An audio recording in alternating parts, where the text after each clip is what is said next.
Assalamualaikum warahmatullahi wabarakatuh. Sahabat-sahabatku yang baik hati, para siswa serta saudaraku sekalian, kembali lagi kita berjumpa untuk belajar pelajaran prakarya kelas 7 tentang teknologi konstruksi miniatur rumah. Tetap semangat ya. Jaga terus kondisi kesehatan kita dan berbahagia terus untuk mencapai kebahagiaan yang hakiki. Dalam belajar teknologi konstruksi miniatur rumah, kita akan mempelajari tentang satu, yaitu mengenal istilah teknologi. Kedua, mengetahui dan dapat menjelaskan teknologi konstruksi. Yang ketiga, kita dapat membuat produk konstruksi miniatur rumah. Pengertian teknologi. Menurut Kamus Besar Bahasa Indonesia, kata teknologi mengandung arti: 1. Metode ilmiah untuk mencapai tujuan praktis ilmu pengetahuan terapan. 2. Keseluruhan sarana untuk menyediakan barang-barang yang diperlukan bagi kelangsungan dan kenyamanan hidup manusia.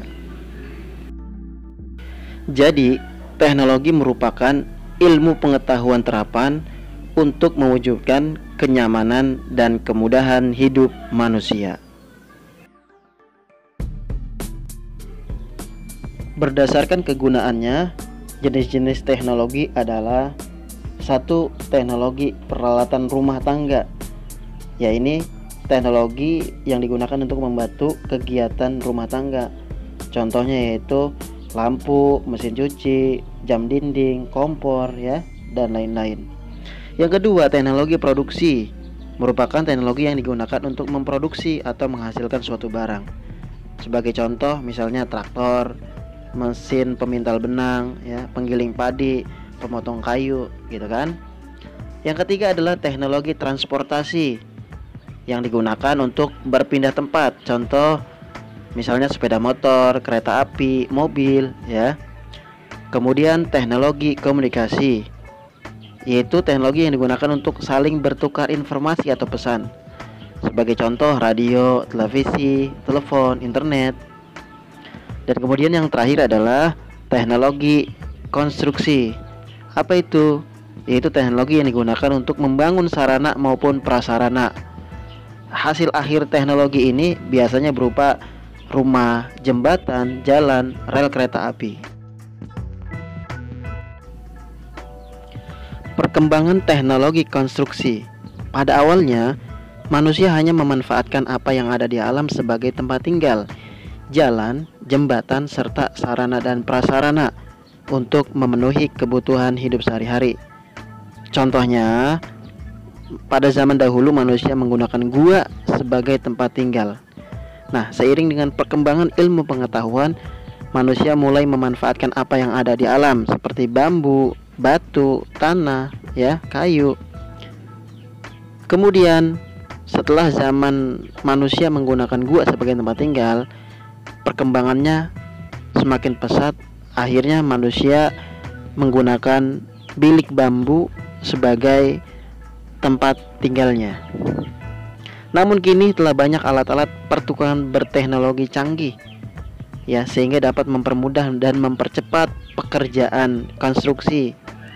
Misalnya, manusia sudah menggunakan batu bata. Nah, cara penggunaan alat teknologi yang kian pesat ini kemudian semakin berkembang lagi. Maka kemudian manusia menggunakan teknologi mesin sehingga dapat mencampur adonan semen sampai 50 kg. Hal ini tentunya membantu manusia untuk mempercepat dan mempermudah pekerjaannya. Sehingga kita sekarang manusia sudah bisa membuat rumah yang berlantai-lantai atau bertingkat, kemudian bisa membuat jalan layang, kemudian dapat membuat bandara karena dengan percepatan dan perkembangan teknologi saat ini. Jenis-jenis proyek konstruksi. Bangunan merupakan wujud fisik hasil pekerjaan konstruksi. Nah, jenis proyek konstruksi itu: 1. Proyek konstruksi bangunan perumahan atau pemukiman, mencakup rumah tinggal, perumahan, villa, ataupun apartemen. Biasanya ada dua cara dalam pembangunan ini, ada massal, ada pribadi. Namun khusus untuk proyek perumahan dilakukan secara massal atau serempak. Yang kedua adalah proyek konstruksi bangunan atau gedung. Konstruksi bangunan gedung ini merupakan tipe pekerjaan atau proyek yang banyak dilakukan. Karena tipe ini, proyek menekankan pada pertimbangan konstruksi, pertimbangan pada teknologi yang praktis, dan pertimbangan pada peraturan pembangunan setempat. Yang ketiga adalah proyek konstruksi teknik sipil.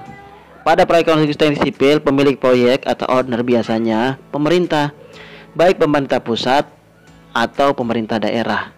Nah, pada pengerjaan ini, elemen desain, keuangan, dan pertimbangan hukum tetap menjadi pertimbangan penting.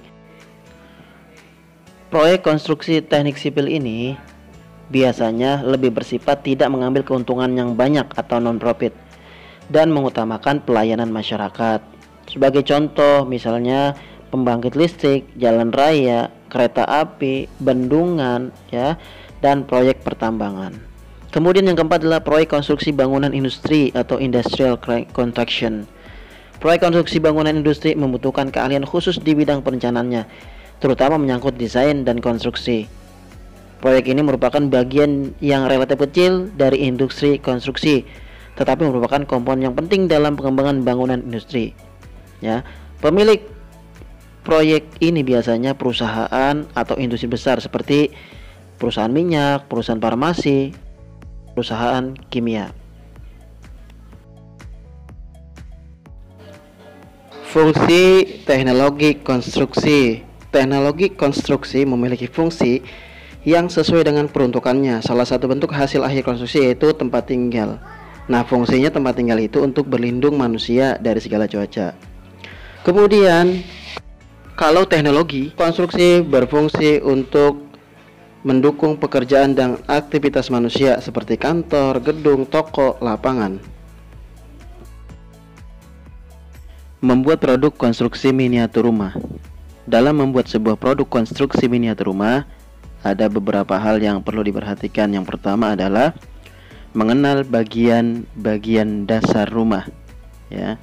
Kita ketahui rumah sangat penting sebagai tempat tinggal kita untuk berlindung dari pengaruh cuaca ataupun untuk beristirahat dari segala aktivitas yang kita lakukan di luar. Nah, bagian-bagian dasar rumah itu diantaranya ada 3, yaitu bagian bawah atau dasar, kemudian bagian tengah atau ruangan rumah, dan yang ketiga adalah bagian atas atau penutup rumah. Bagian dasar ini terletak di bagian bawah atau disebut juga lantai. Nah, lantai rumah dapat terbuat dari berbagai macam jenis seperti tanah, keramik, kayu, dan lain-lain. Ya. Kemudian yang kedua, bagian tengah atau ruangan rumah. Bagian ini terletak di bagian tengah. Bagian ini terdiri dari dinding, pintu, jendela, dan ruangan kamar. Idealnya sebuah rumah memiliki 5 ruangan utama, yaitu ruang tamu, kamar tidur, ruang keluarga, kamar mandi, dan dapur. Kemudian bagian dasar yang ketiga yaitu bagian atap atau penutup rumah. Ya, layaknya seperti helm yang terlindungi kepala kita dari benturan. Nah, model dan bahan bagian atas rumah harus kuat dan kokoh. Fungsinya untuk melindungi ruangan yang ada di bawahnya.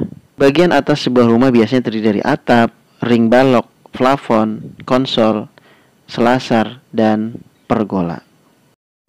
Kedua yaitu mengidentifikasi alat, ya, alat yang digunakan untuk membuat miniatur rumah. Yang pertama adalah penggaris, ya, kamu tahu kan penggaris, ya, untuk mengukur.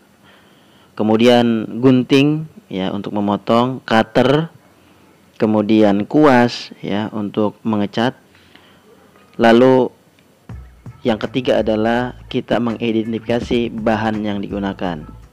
Di antaranya bahannya adalah polisterena atau styrofoam, korek api, stik es krim, kardus, triplek, dan perekat.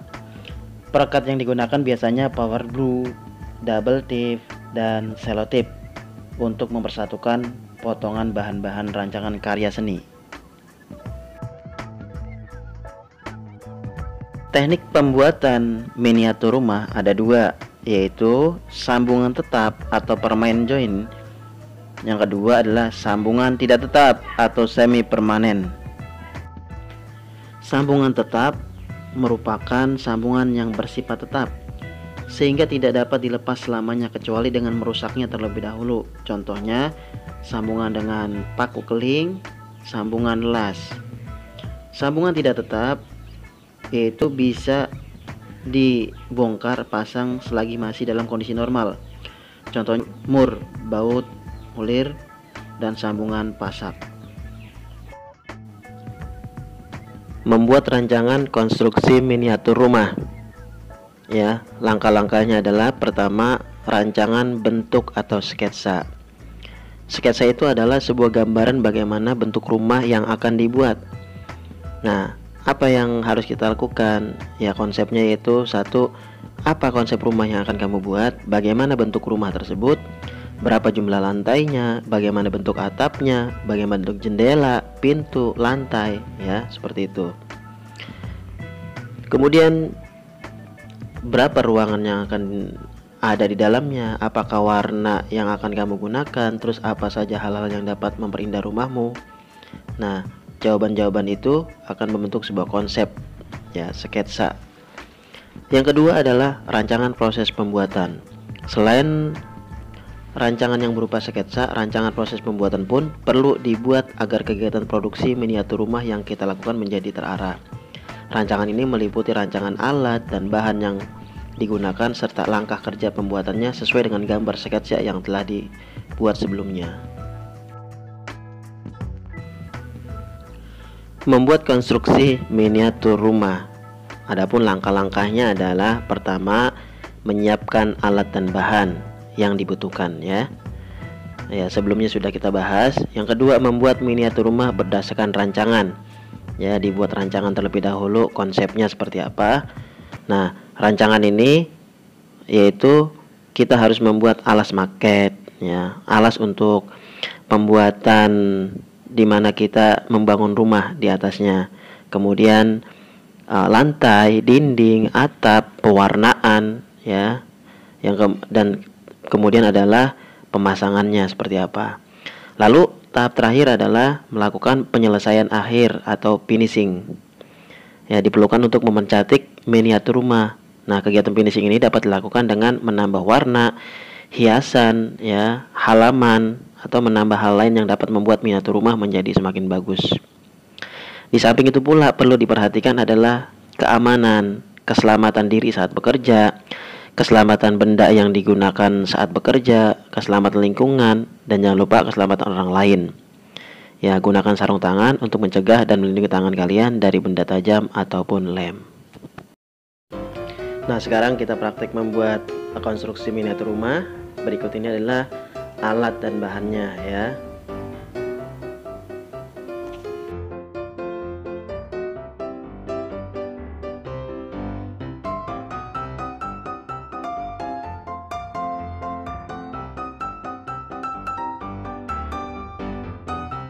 Nah, kemudian ini adalah langkah-langkah pembuatannya.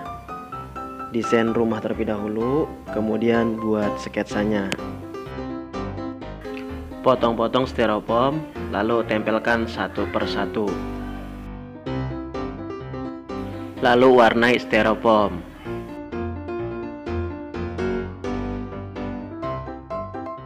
Kemudian tahap terakhir, percantik rumah dengan tanaman, manik-manik jalan, dan tanaman lainnya.